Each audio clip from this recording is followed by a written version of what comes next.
Bienvenidas, bienvenidos y bienvenides a Más Brujas Menos Perfectas. Este espacio está dedicado para personas reales. La verdad, no soy especialista en absolutamente nada más que existir y tratar de subsistir con los demás. Sí, hi Carlitos. Bueno, esto va a ser más que todo para poder estudiar después muchísimo mejor, pero también quiero que sea información general, porque creo que todos no tenemos en cuenta esta información y la verdad es que esta información de alguna u otra forma puede salvar vidas. No estoy diciendo que sea doctora o algo así, no me malentiendan los que nunca han entrado a mi podcast. Hola, soy Adriana, mucho gusto. Bueno, Adriana Lucía, y más conocida en el mundo de las redes sociales, si lo podemos llamar de alguna forma, como Lucía Estrego More, mucho gusto. Pero bueno, lo que les quiero hablar es que estoy estudiando cocina, por lo cual hay muchas cosas que en general yo creo que no tenemos en cuenta a la hora de cocinar y deberían de ser indispensables, ¿saben? Pero bueno, ¿y por qué digo que me va a servir más a mí? Resulta, pasa y acontece que tengo una exposición sobre inocuidad de alimentos. En serio, de todo corazón espero que no se escuche el maldito ruido de fondo, pero es como que me pongo a grabar y si hacen ruido, en serio no lo entiendo, pero bueno. Rory, sigamos. Entonces, es sobre la inocuidad de los alimentos y pues a mí se me facilita más estudiar cuando tengo que repetir las cosas, por lo cual, bueno, voy a hacer como si estuviera exponiendo, pero también quiero que les pongan atención muchísimo, ¿vale? Listos. Ahora sí, Rory. Bueno, espectadores, antes de comenzar con toda la exposición que se me había pasado, pero pues la ventaja es que aquí puedo editar, quiero darles una contextualización. Quiero que ustedes me respondan a mí, antes de escuchar todo este capítulo, si ustedes están seguros de que sabemos cómo hacer un buen uso de alimentos antes, durante y después de su preparación. Algunos me dirán, sí, yo sé, otros me dirán, no estoy segura, y otros me van a decir, no, definitivamente no estoy para nada segura de que haga un buen uso de los alimentos. Y ahora sí, continuemos con la expo. Quiero que por favor me digan ustedes, no los voy a escuchar, soy consciente de eso, pero quiero que me digan si ustedes saben qué es la inocuidad de un alimento. La inocuidad se considera como la integridad del alimento, o sea, la superficie del alimento que esté limpia, sin virus, bacterias, hongos, parásitos, bueno, entre otras cosas que pueden pasar en los mismos. Como sabemos, la alimentación es nuestra principal forma de obtener energía para poder gastarla haciendo actividades básicas del ser humano, como pueden ser correr, caminar, estudiar, trabajar, entre otras muchísimas actividades que podemos hacer. Entonces, a la hora de cocinar y de alimentarnos debemos tener en cuenta estas situaciones. ¿Para qué? Para así prevenir enfermedades como Salmonella, E. coli o E. coxiella, algo así creo que se llama, la verdad no estoy segura, pero es que es del nombre rarito. También podemos prevenir Salmonella y otras enfermedades estomacales que pueden alterar nuestro sistema inmune y pueden hacernos una mala pasada. Entre los tips para tener unas materias primas seguras podemos encontrar el uso de agua potable, agua que esté tratada y sea potabilizada para la hora de cocinar y que pues no nos encontremos con agua maltratada o con mucho exceso de cloros, que a veces pasa muchísimo pues en las plantas en las que realizan el proceso de purificación del agua. Muchas veces cometen el error de aplicar muchísimo más cloros del que deberían, porque sí, nosotros consumimos un nivel pequeño de cloros, pero muchas veces cuando aplican muchísimo más de lo que deberían, el agua sale blanca, lechosa, da la sensación de tener como una grasa extraña. Si algunos ya la han visto, ya sabrán de qué les estoy hablando, pero se recomienda que esta agua se limite para acciones como pueden ser limpieza de superficies, de la casa, lavar carros, o sea, este tipo de cosas, pero no para consumir. El proceso que tiene esa agua es que tiene un pH de cloros muy alto y nos puede hacer daño. Segundo, seleccionar alimentos. A la hora de seleccionar alimentos debemos tener en cuenta por cuánto tiempo los vamos a necesitar. ¿A qué me refiero? Nosotros, si vamos a comprar algún alimento, necesitamos saber en qué momento vamos a consumir dicho alimento. por lo cual lo ideal sería hacer un mercado ya sea mensual y organizar bien las comidas y congelar las cosas que no se van a consumir en el primer momento, o hacer un mercado cada 2 semanas o una semana, depende de lo que las personas necesiten. Pero en este mercado, tanto la fruta como verduras, como alimentos enlatados, entre otros muchísimos, deben tener en cuenta que la fecha de vencimiento debe estar lejos. En el caso de las frutas, no deben ser muy maduras, dado que pues si se dejan al ambiente van a madurar muy rápido y pueden atraer insectos, mosquitos, y también pueden generar hongos si no son consumidas a tiempo. Lo mismo pasa con las verduras. El siguiente punto es el correcto lavado de frutas y verduras. A la hora de hacer un correcto lavado de frutas y verduras, siempre o casi siempre nos equivocamos. Pues hacemos un lavado muy superficial, simplemente les aplicamos un poco de agua y ya. Y listos. Debemos tener en cuenta que todo esto afecta directamente nuestra alimentación. Lo recomendado en general casi siempre termina siendo, no lo puedo asegurar completamente, pero casi siempre termina siendo dejar las verduras aproximadamente en 1 litro de agua potable con 1 o 2 gotas de cloros. Obviamente hay otras cosas que son un poco más específicas, también depende de la densidad de cloros y entre otras muchísimas cosas, pero sí, después de esto ya verificar que estén un poco más limpias. Aunque también se pueden, si son menos de 20 o 15 verduras, podemos lavarlas en un recipiente parecido a un plato, puede ser un bowl con agua, lo suficiente para que por lo menos cubra una parte de las vegetales y dejarla aproximadamente 2 o 3 minutos, incluso hasta 5 minutos, sin aplicar nada de cloros ni otras cosas, para pues evitar y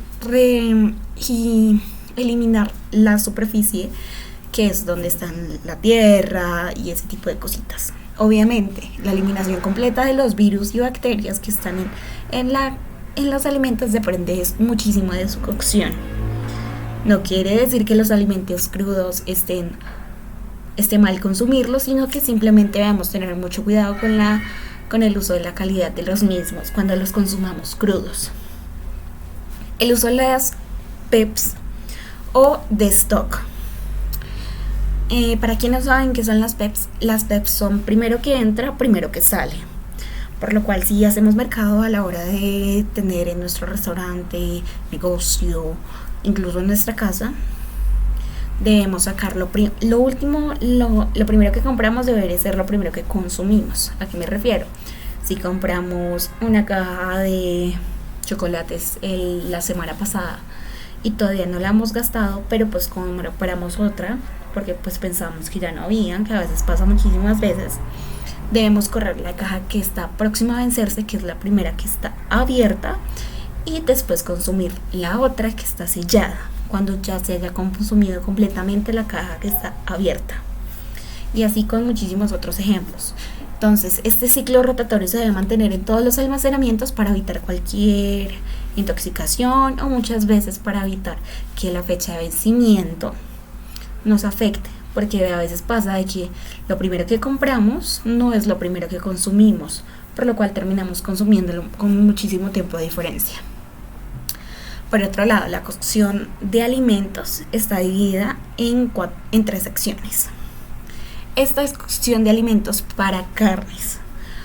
Más adelante, cuando ya tenga la información completa, expandiré esta serie que se va a llamar Cocina conmigo, Cocina y Aprende. No estoy segura cómo se va a llamar, aún no le he puesto nombre, pero pues espero que les esté gustando y la información les esté siendo útil.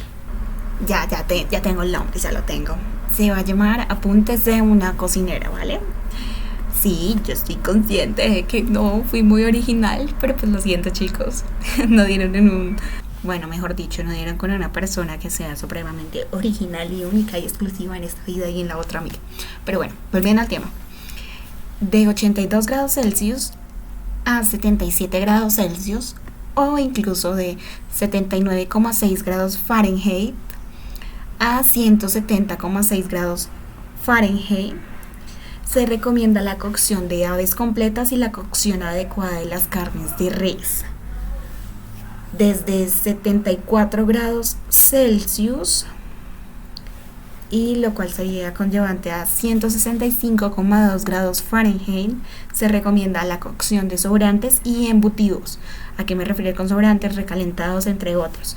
¿Para qué? Para que este proceso de recalentado vuelva a ser correcto para el alimento. Debemos tener en cuenta que a la hora de recalentar alimentos deben estar previamente tapados, no estar por más de 2 horas a la intemperie o a temperatura ambiente. Después de realizar la preparación de los mismos, si se puede consumir todo el especie o mantener la temperatura es lo ideal, pero si no, podemos hacer un baño María al inverso, que no sé si lo han escuchado algunos por aquí, pero si no, les cuento. El baño María es calentar lo que está dentro del bowl, pero el baño María al inverso es tomar un bowl con agua fría y hielos de ser necesario, y poner otro bowl en el cual van a estar los alimentos que se van a conservar. Esto podemos esperar de que los mismos se enfríen por máximo sobre 1 hora o hora y media. No alcanzar las 2 horas porque se considera tiempo de peligro para los alimentos, igual que estar en una zona de peligro para los alimentos, la cual ya les hablaré más arriba para que ustedes me entiendan. Pero bueno, lo que debemos considerar es hacer el baño María consecuente, reempacar los alimentos, ya sea preferiblemente en bowls de aluminio con tapas de silicona, de plástico, que sean correctamente selladas, o incluso si no se tienen las tapas, con tapas fin. No es recomendable ingresar los alimentos preparados en recipientes de plástico, dado a que no se puede garantizar su inocuidad dentro de la nevera, pero si es la única opción que se tiene en el momento, es preferible hacerlo. Los alimentos deben estar en la nevera por una temperatura de menos 4 grados Celsius, lo cual sería a 24,8 grados Fahrenheit, ¿vale? Les digo los 10 grados porque pues no todos manejamos la misma temperatura o no tenemos cómo manejar la misma temperatura, entonces para que lo tengan en cuenta. Y pues resellarlos y mantenerlos en la clasificación, que es la cual ya vamos a hablar más adelante. A la hora de recalentar los alimentos, que era lo que les estaba diciendo, sé que di muchas vueltas, pero pues es indispensable que sepan esto, porque por lo menos, disculpen si me escucho muy cortada, pero es que están haciendo mucho ruido y ya se escucha porque es como un... Entonces pues ya es mucho. Perdón si alguien está escuchando esto con audífonos, me disculpo mucho, pero bueno. Rory, sigamos.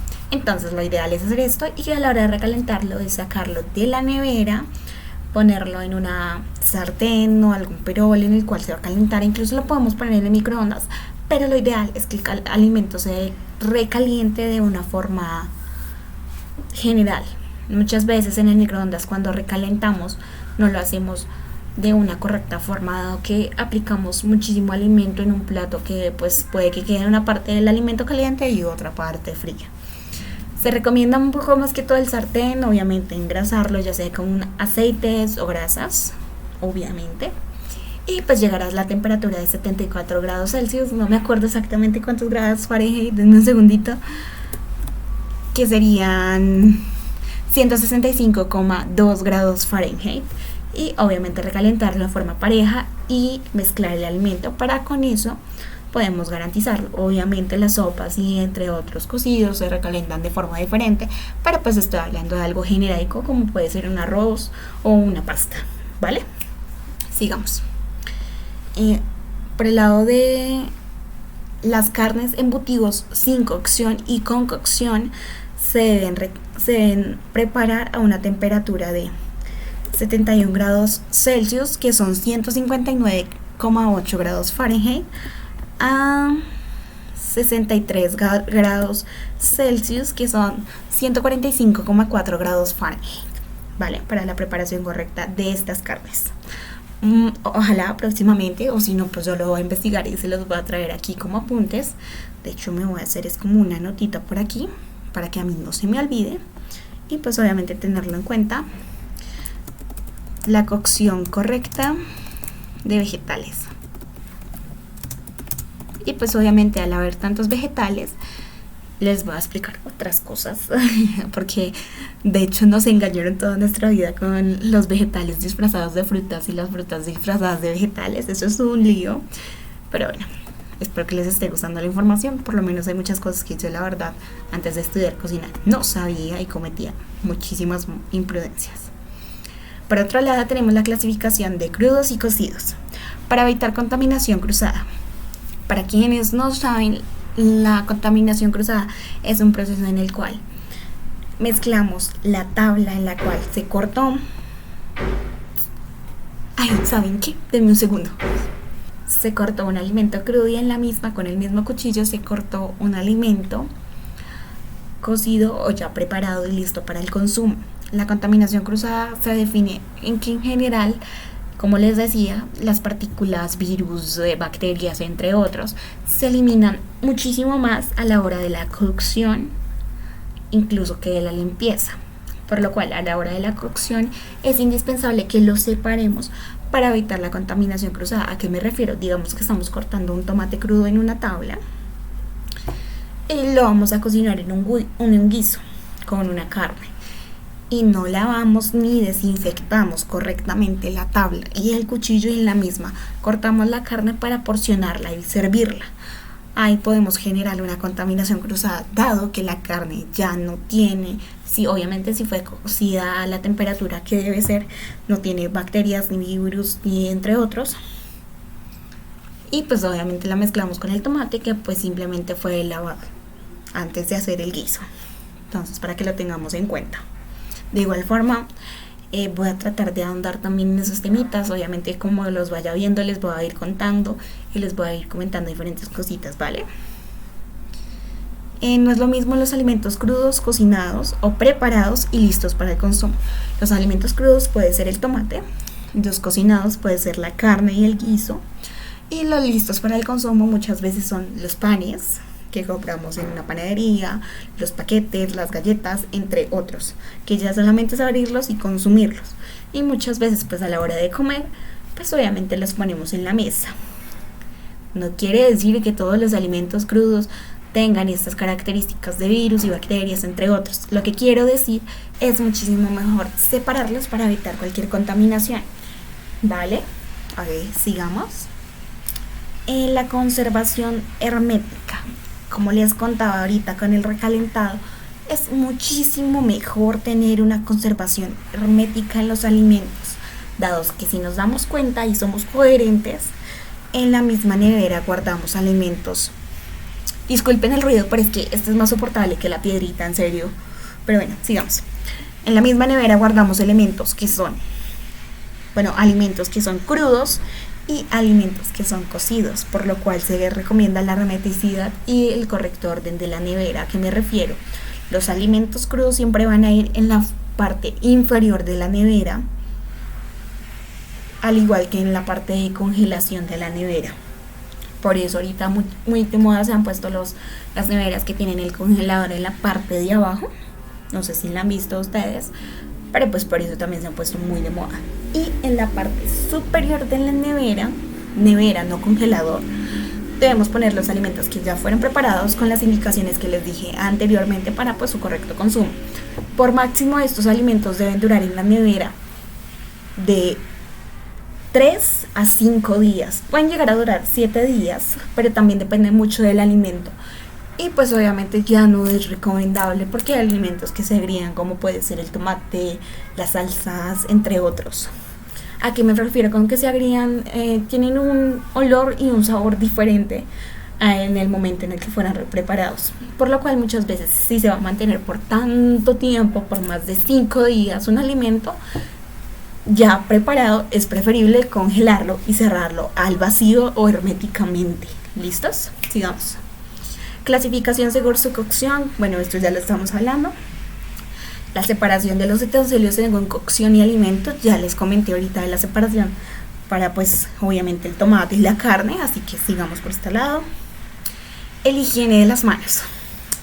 Esto es llanamente indispensable, tanto para los cocineros como para los consumidores, ¿vale? ¿Por qué digo a los dos? porque a los dos nos está afectando directamente. ¿Qué pasa si un cocinero tuvo todo el proceso higiénico correcto y a la hora de consumir el producto, el consumidor, disculpen la redundancia, el consumidor no lavó sus manos? Todo el proceso que hizo el cocinero no va a servir de nada, porque de igual forma la persona tiene la probabilidad, porque no es 100% seguro, de enfermarse, ¿vale? Entonces esto es para las dos personas. Estos son los momentos en los que se considera mejor la higiene de las manos. Y ahorita también les voy a hablar de unos tips, pero primero esto.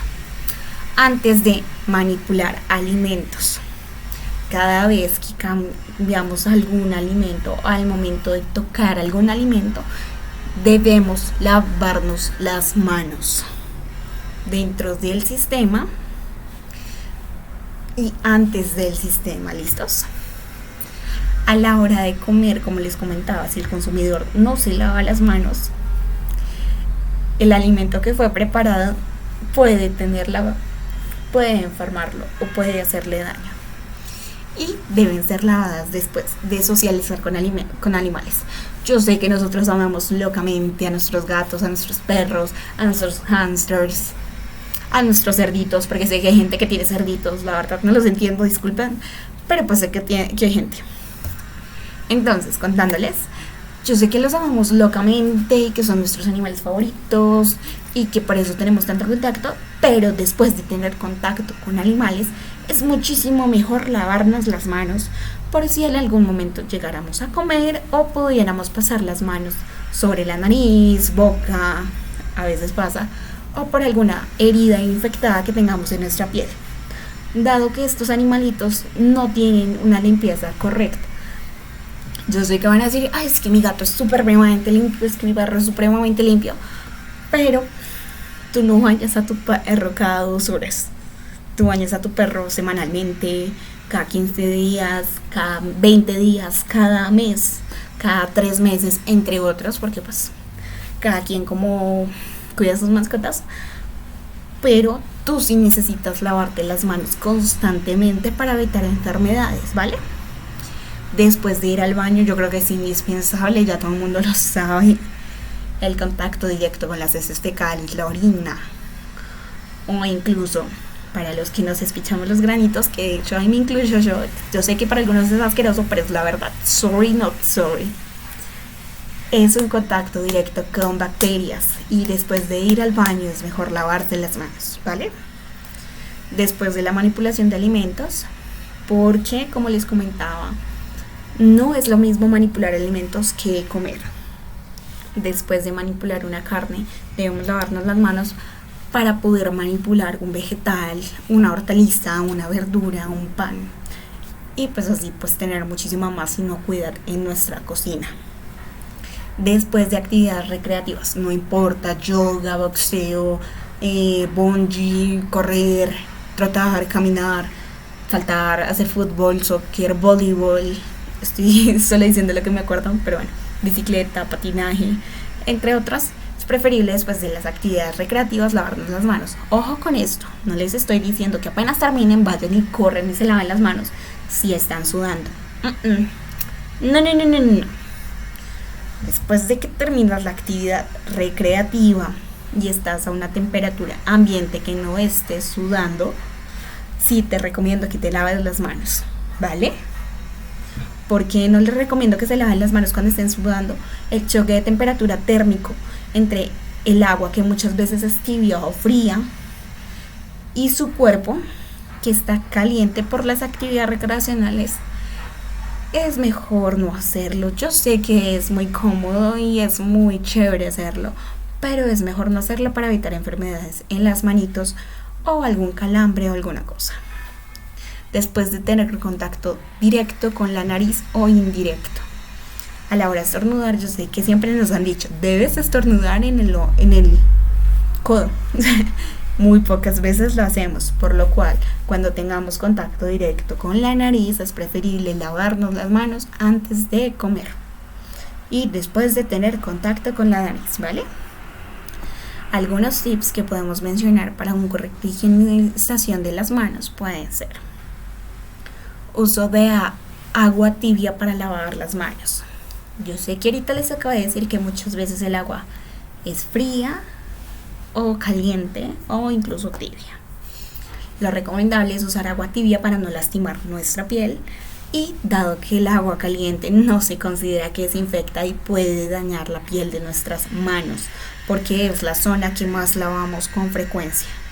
Por eso muchas veces ves a las personas con resequedad en las manos, por lavar tantas veces las manos. Sé que suena incluso un poco ilógico, pero al lavar tantas veces las manos comienzan a resecarse. Obviamente esto también difiere del jabón, pero pues son cosas que pasan porque no estamos habituados.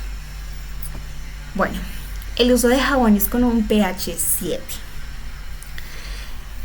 ¿Por qué un pH 7? ¿Por qué tan específico? Yo creo que ahorita todos tenemos en la era de la información, la comunicación casi directa, por decirlo de alguna forma, con algún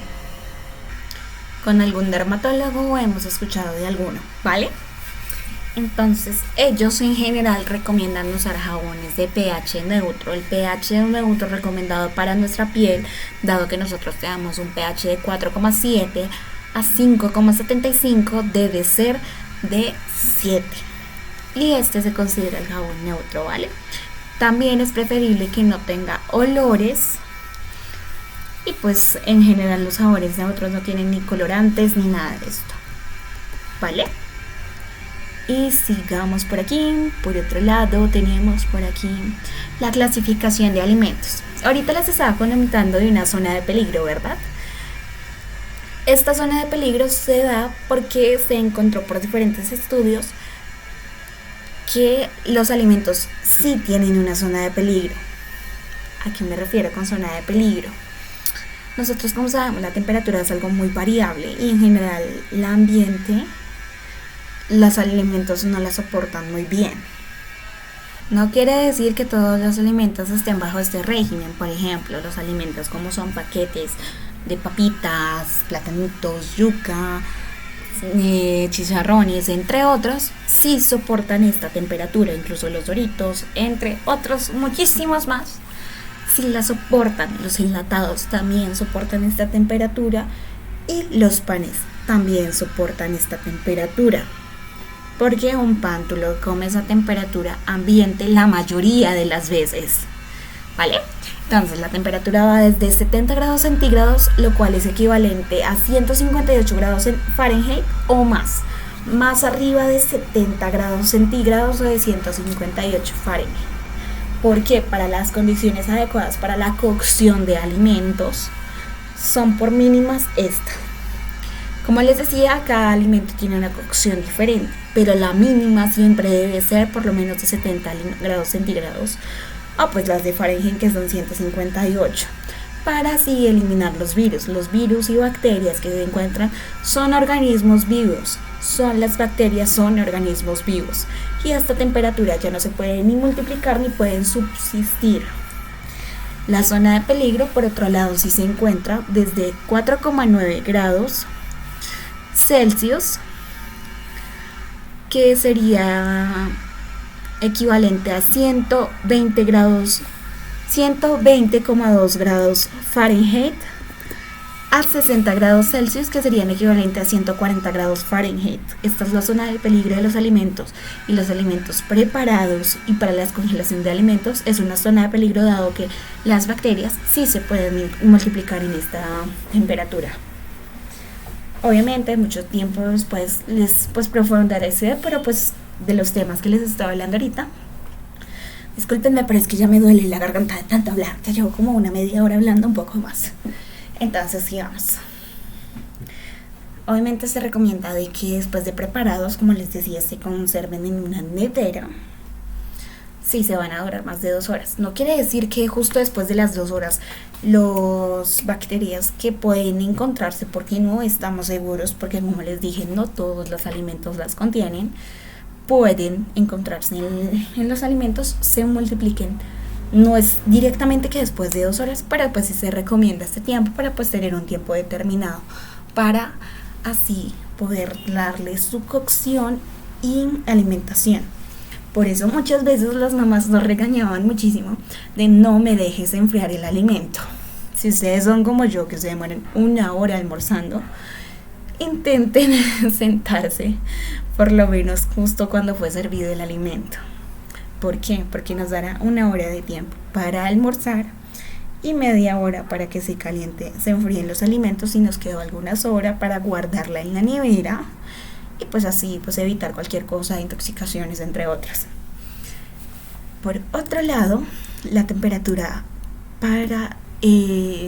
adecuada para la congelación o mantenimiento de los alimentos es de -5 grados Celsius, lo cual equivale a 23 grados Fahrenheit. Y son las condiciones adecuadas para mantener los alimentos, para congelación de alimentos y entre otros. Entonces, señoritas y señores y señorías y personitas, ya acabamos por este lado, pero pues vamos a dar conclusiones, ¿vale? Como yo les hice una pregunta al principio de sabemos cómo hacer un buen uso de alimentos antes, durante y después de su preparación, personalmente considero que no lo sabemos. ¿Por qué? Porque hasta el día en el que nosotros comenzamos a dar este tipo de documentos, los cuales pues les he estado hablando, que pues básicamente este es un resumen de un documento gigante que me dieron que tenía como 100 hojas a mí. Sí, yo sé que algunos dirán, esto es muy grande, no sé qué, otros dirán, esto es breve, no sé qué. Pero pues es una información que fue certificada, ¿vale?